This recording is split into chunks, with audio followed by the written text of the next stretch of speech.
Hola a todos. En el video de hoy hablaremos acerca de las anisotropias, o también llamados síndromes alfabéticos.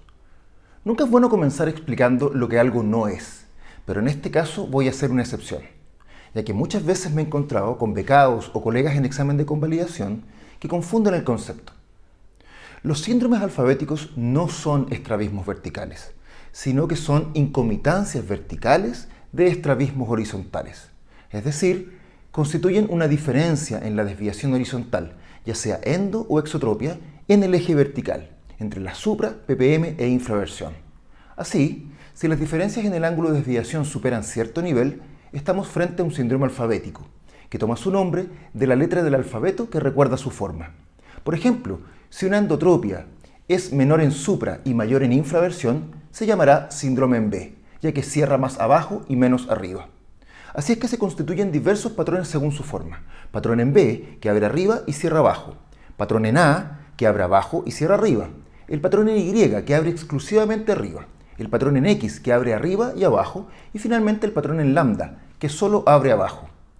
Las anisotropias deben evaluarse a 25 grados por encima y debajo de la ppm, salvo la Y, que solemos buscarla algo más arriba. Las anisotropias constituyen las incomitancias más frecuentes de los estrabismos horizontales, siendo el patrón en B por lejos el más común, asociado tanto a endotropias como exotropias. Luego tenemos en frecuencia el patrón en A, que es algo más raro y asociado mayormente a endotropias, y muy raras veces a exotropias. No hay datos de los patrones en Y, pero en mi experiencia son incluso más frecuentes que los patrones en A, y están invariablemente asociados a exotropias intermitentes. Luego vendría en frecuencia el patrón en X, pero exclusivamente en la variante asociada a exotropia de ángulo grande. Y por último, el patrón en lambda, el cual no recuerdo haber visto alguna vez. Los síndromes alfabéticos en B y en A suelen estar asociados a sensorialidades más pobres que en las versiones de esos mismos estrabismos sin la anisotropia, aunque no siempre sea el caso. Desde hace mucho tiempo se ha intentado explicar las razones de estos patrones. Una de las teorías más aceptadas es la idea de Knapp, que las hiperfunciones de los músculos oblicuos generan estas incomitancias.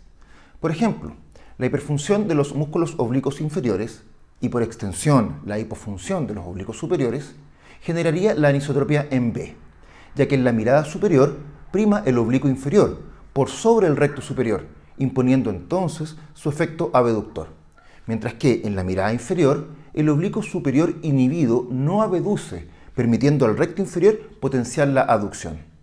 El mismo fenómeno, pero contrario, ocurriría en el síndrome en A, donde una hiperfunción de los oblicuos superiores induciría una apertura abajo, mientras que los oblicuos inferiores inhibidos no anulan el efecto horizontal de los rectos superiores, cerrando arriba. Knapp explica el síndrome en X como una hiperfunción de los cuatro oblicuos, al síndrome en Y como una hiperfunción de oblicuos inferiores sin hipofunción de los oblicuos superiores, por lo que no se cierra abajo, mientras que el patrón en lambda sería una hiperfunción de los oblicuos superiores sin hipofunción de los oblicuos inferiores, por lo que abre abajo por los oblicuos superiores, pero no cierra arriba. La interpretación de Knapp ha probado ser cierta en un número no menor de casos, donde podemos objetivar las hiperfunciones de los oblicuos. Pero eso es solo una parte de los síndromes alfabéticos. En la mayoría no observamos hiperfunciones de oblicuos, y lo más importante, el debilitamiento de estos no corrige el patrón, lo que es lógico si no son los responsables. Por lo tanto, apareció una teoría complementaria que permite entender de mejor manera a un porcentaje mayoritario de síndromes alfabéticos sin hiperfunciones de oblicuos, y en algunos casos incluso también en quienes creíamos que había una hiperfunción de dichos músculos. Esa es la teoría de la heterotopia de poleas. Hagamos memoria. Las poleas son esas estructuras de tejido fibromuscular liso que envuelven a los músculos extraoculares y son capaces de desplazarlos en el plano coronal, permitiendo que, independiente de las rotaciones oculares, los músculos mantengan su posición relativa y por lo tanto no modifiquen sustancialmente su acción en miradas extremas. Son verdaderos estabilizadores del trayecto posterior de estos músculos. Según esta teoría, en algunos pacientes, estas poleas tienden a desplazarse de manera anómala, llevando a los rectos verticales a desplazarse en forma horizontal y a los rectos horizontales a desplazarse en forma vertical durante los movimientos oculares. Así, se alterarían los vectores de fuerza, llevando finalmente a la formación de patrones alfabéticos. Además, En muchos pacientes se observan incluso alteraciones anexales evidentes que sugieren una alteración más profunda, no solo de poleas, sino de todo el contenido orbitario. Por ejemplo, en algunos patrones en A se produciría un desplazamiento inferior de los rectos medios y superior de los rectos laterales, así como un desplazamiento anasal de los rectos superiores y atemporal de los rectos inferiores. Todo esto lleva a que, en la mirada superior, los rectos superiores aumenten su efecto aductor al estar nasalizados, y en el caso de los rectos inferiores, estos pierdan efecto aductor en la infraversión por estar desplazados atemporal. En algunos casos más extremos llegaría a simularse una hiperfunción de oblicuos superiores, ya que el recto medio desplazado a inferior generaría una depresión en aducción y el recto lateral desplazado hacia arriba generaría una elevación en abducción. Todo lo anterior acompañado de una alteración anexal evidenciable como una fase mongoloide con cantos laterales elevados y cantos nasales deprimidos. Estas teorías no cubren todos los escenarios. En algunos casos me he encontrado desplazamientos de las inserciones de los músculos rectos. Recuerdo 3 casos de pacientes con síndromes en B que tenían la inserción de sus rectos laterales ubicado al lado de los rectos inferiores. También se han descrito agenesias de oblicuos superiores, por ejemplo, y en muchos casos simplemente no es posible determinar la causa, no habiendo hiperfunciones de oblicuos ni poleas heterotópicas. Bueno, pasemos a revisar cada anisotropia. El más frecuente de todos es el patrón en B, el que se define por una diferencia de más de 15 dioptrías entre la supra e infraversión, es decir, o una endotropia mayor en infraversión o una exotropia mayor en supraversión. Ojo con los gatos, ya que no es el valor absoluto de la desviación lo que importa, es decir, el módulo, sino que dependerá del signo que éste tenga. Por ejemplo, en las exotropias estaremos frente a una B cuando la exotropia sea mayor arriba, es decir, los números más altos, o sea, abra arriba. Pero la endotropia será al revés, con los números mayores abajo, ya que cierra abajo. El patrón en A se define por una diferencia de más de 10 dioptrías entre la supra y la infraversión, es decir, una endotropia mayor en supraversión o una exotropia mayor en infraversión. Esta diferencia de criterio entre la B y la A, 15 dioptrías para la B y solo 10 para la A, es porque la mirada abajo se usa normalmente para la visión cercana, por lo que es normal que haya cierto grado de convergencia abajo. El patrón en X se define como aquel que abre tanto arriba como abajo. Si bien Knapp lo interpretó como una hiperfunción de los 4 oblicuos, encontrar un paciente compatible con esta explicación es rarísimo. Yo al menos no he visto ninguno. Lo que sí he visto, y muchos, son patrones en X en el contexto de exotropias de ángulo moderado y grande, donde la tensión de los rectos laterales limita las rotaciones verticales, descargando dicha tensión al moverse los ojos en torno a un pivote formado por los rectos laterales, igual que las bisagras de los muebles de la cocina. En estos pacientes, el retroceso de los rectos laterales para el ángulo en ppm invariablemente elimina el patrón en X al disminuir la tensión. El patrón en lambda es probablemente el menos frecuente, yo no he visto ninguno. La interpretación basada en la acción de los músculos oblicuos explica que estaría determinado por una hiperfunción de los oblicuos superiores no acompañada de una hipofunción de los oblicuos inferiores, por lo que solo abriría abajo. Finalmente tenemos al patrón en Y. Lo dejé para el final porque es un tema en sí mismo. En este caso, la supraversión supera a la ppm por más del doble de la diferencia que hay entre la ppm y la infraversión. Esta es la definición clásica que hizo Kushner cuando describió el cuadro y propuso su etiología. En la práctica diaria es bastante frecuente encontrarse con síndromes en Y. También se les conoce como pseudohiperfunción de oblicuos inferiores o síndrome de Kushner. Aquí no solamente nos encontramos con una apertura arriba, manifestada en algún punto por sobre la ppm, el que suele ser a escasos grados o bien en la supraversión más extrema, sino que también nos encontramos con una motilidad especial, ya que si le pedimos al paciente que eleve en lateroversión, el ojo que eleva en aducción en algún momento parece gatillar una abducción que incluso pasa la línea media. Si solo nos fijamos en las posiciones diagnósticas, podríamos perfectamente interpretar el cuadro como una hiperfunción de oblicuos inferiores, ya que se suele observar una gran elevación en supraaducción, la que sin embargo no se acompaña de una elevación proporcional en aducción. De ahí el nombre de pseudo-hiperfunción de oblicuos inferiores. Además, el debilitamiento de estos músculos no corrige el síndrome alfabético.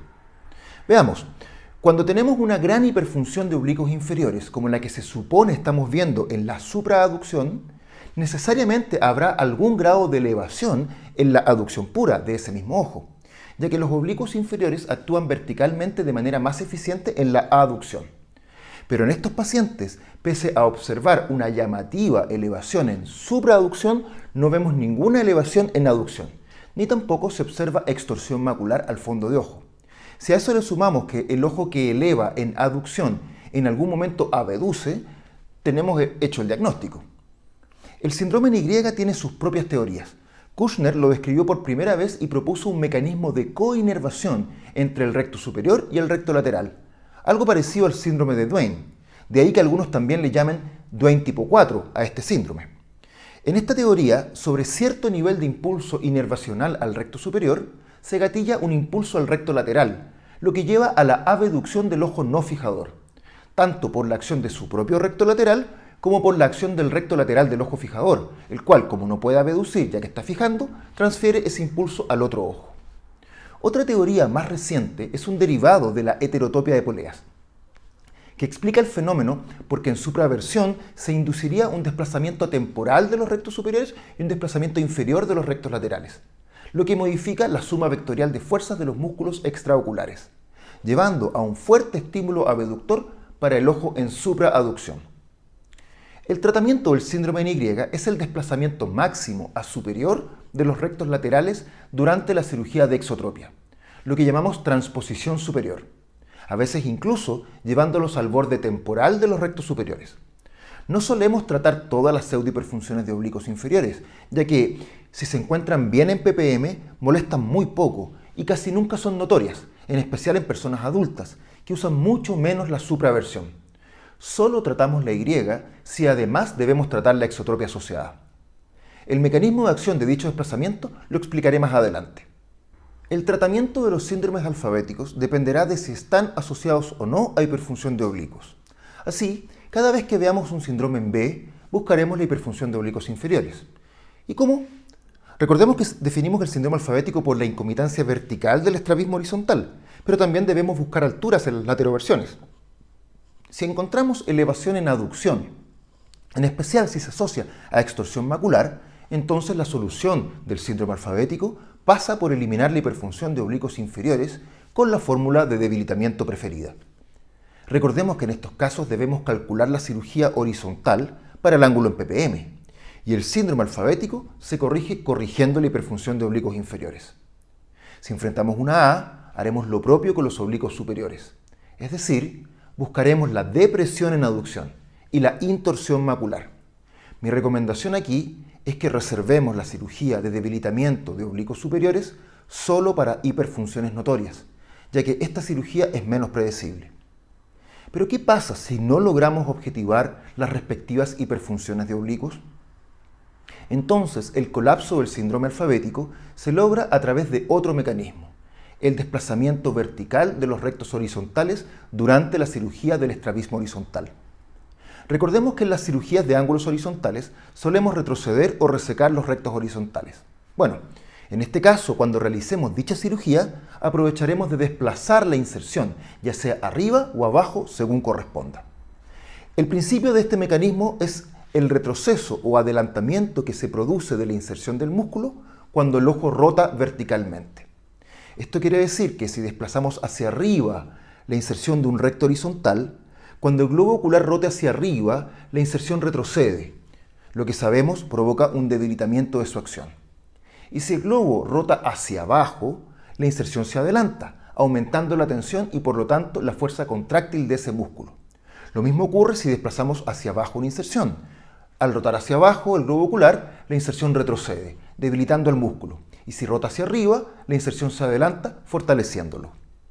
En este supuesto, las poleas juegan en contra, ya que llevan los trayectos musculares a su curso original. Por eso es que además se sugiere eliminar al máximo las conexiones fibrosas durante la cirugía. Dicho en castellano, limpiar bien el músculo. Esta técnica permite un debilitamiento selectivo en las distintas posiciones de la mirada vertical. Así, por ejemplo, si tenemos una exotropia en B y debemos retroceder los rectos laterales, aprovecharemos de desplazar la inserción hacia arriba. Entonces no solo trataremos la exotropia, sino también la B. No está realmente claro cuánto afecta el desplazamiento. Solemos desplazar media inserción si la B es pequeña y una inserción completa si es mayor. Se dice que el desplazamiento de una inserción completa reduce la anisotropia en alrededor de 15 dioptrías. En el supuesto que no realizáramos el desplazamiento vertical para tratar el síndrome en B y lográramos tratar con éxito el ángulo en ppm, entonces dicho paciente desarrollaría una endotropia en infraversión, manteniendo la exotropia en supraversión. Pero al desplazar hacia arriba los rectos laterales, cada vez que mira hacia abajo, estos se adelantarán, aumentando su fuerza, abriendo abajo y evitando la endotropia. Y cada vez que mire hacia arriba, las inserciones de los rectos laterales se desplazarán aún más hacia atrás que lo que habíamos establecido para el ángulo en ppm, debilitando aún más su acción, lo que termina por cerrar arriba, evitando la exotropia residual en supraversión. Si en nuestra cirugía de exotropia debemos resecar un recto medio, lo desplazaremos hacia abajo. Entonces se debilitará en infraversión y se fortalecerá en supraversión, lo que también contribuye a eliminar la B. Si operamos una A, haremos lo mismo pero al revés. Llevaremos abajo los rectos laterales, lo que los fortalecerá en supraversión y los debilitará en infraversión. Y si operamos los rectos medios, los elevaremos. Este principio se aplica también en la cirugía de endotropia. Como habitualmente retrocedemos rectos medios, solemos desplazarlos hacia abajo en las B y hacia arriba en las A. Una forma simple de mnemotecnia es recordar que los rectos laterales van a la base de la letra y los rectos medios van al vértice. Es decir, en el síndrome en B elevamos los laterales y bajamos los medios. Y en las A bajamos los laterales y subimos los medios, ya sea que retrocedamos o resequemos. Entonces, a manera de resumen, en todo estrabismo horizontal, endo o exotropia, buscaremos el síndrome alfabético. Si lo tiene, buscaremos la hiperfunción del oblicuo respectivo, inferior en las B y superior en las A. Si encontramos la hiperfunción de oblicuos, entonces tratamos el ángulo horizontal con cirugía de rectos horizontales, retroceso y o resección según corresponda, calculando la dosis de cirugía para el ángulo en ppm, y realizaremos debilitamiento de los oblicuos hiperfuncionantes para la anisotropia. Ahora, si no logramos objetivar la hiperfunción de oblicuos, entonces realizamos el desplazamiento vertical de rectos horizontales durante la cirugía horizontal, llevando los rectos laterales a la base de la letra y los rectos medios al vértice. Los síndromes alfabéticos son las incomitancias más frecuentes de los estrabismos horizontales, llegando hasta el 25% de todos estos estrabismos. Su diagnóstico y manejo adecuado es fundamental para el éxito de la cirugía de endo o exotropia. Muchas gracias por su atención y hasta un próximo video.